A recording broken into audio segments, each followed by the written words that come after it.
You know, we look at this whole transgender thing. I got to tell you, for thousands of years, mankind has known what a man is and what a woman is. And now, all of a sudden, we don't know anymore. Now, is that the height of absurdity?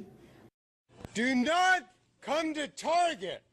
They let transgender people in the bathroom. Yeah, and you know what? There's a transgender person right here. So well, that's okay. That's okay with me. You're going to go to hell.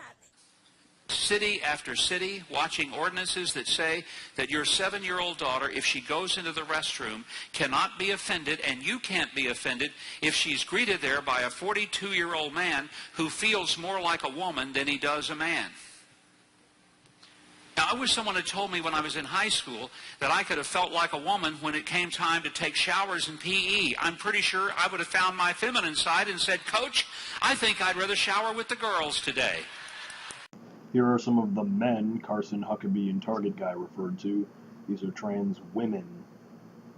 On Thursday evening, I have the incredible honor of being able to speak from the main stage of the convention, and I'm incredibly excited to say that I'll be the first out transgender person to do so. It's the 4th of July, and I was wearing a red, white, and blue dress. I was feeling very patriotic. And it was really tight, and I passed these two men. One appeared to be Latino, and the other appeared to be black. And the Latin guy says, "Yo, mama, can I holla at you?"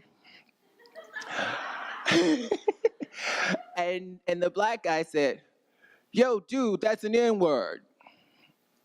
And then the Latin guy says, "No, man, that's a bitch."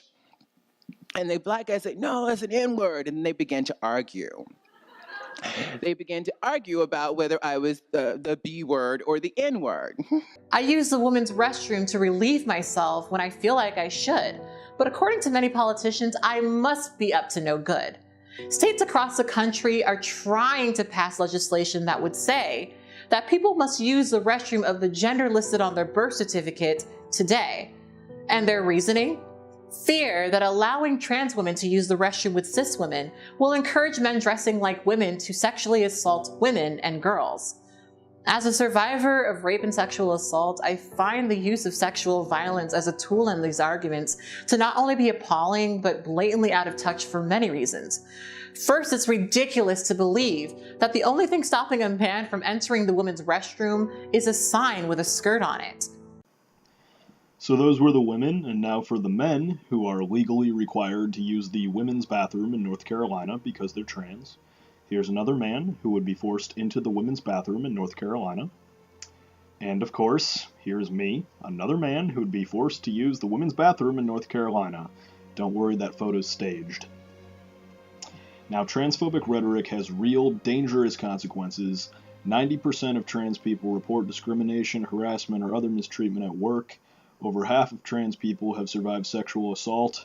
Trans people are 4 times more likely to live below the national poverty line. 19% of trans people were denied medical care because they're trans. And today, August 1st, a trans woman named Sky Maccabee was killed in Cleveland.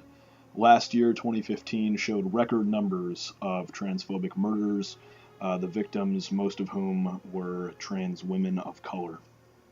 And here's a final terrifying example of what transphobic rhetoric is doing.